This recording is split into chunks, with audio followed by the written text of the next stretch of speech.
Sir என்ன ஒருத்தன் கேட்டான் சார், சக்கரை பொங்கலுக்கு ரசம் ஊத்தி சாப்பிட்டுருக்கியான்னு கேட்டான் சார். அப்படி அவன் என்ன கேட்டான், உனக்கு வயசு என்னன்னா 50 ஆச்சுன்னு.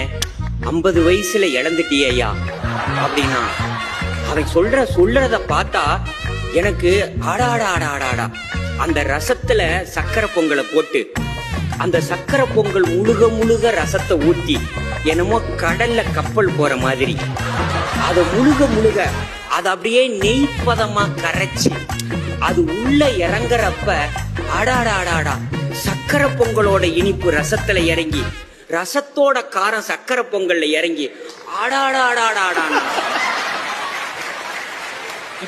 இப்படி சொல்லும் போதே எனக்கு வாயில எச்சி ஊறிடுச்சு. உடனே வீட்டுல போய் ராத்திரி நிகழ்ச்சி முடிச்சிட்டு வீட்டுக்கு போறேன். என் மனைவி தூங்குனாங்க. எழுப்பி ஒரு அடுப்புல சக்கரை பொங்கலை வை, ஒரு அடுப்புல ரச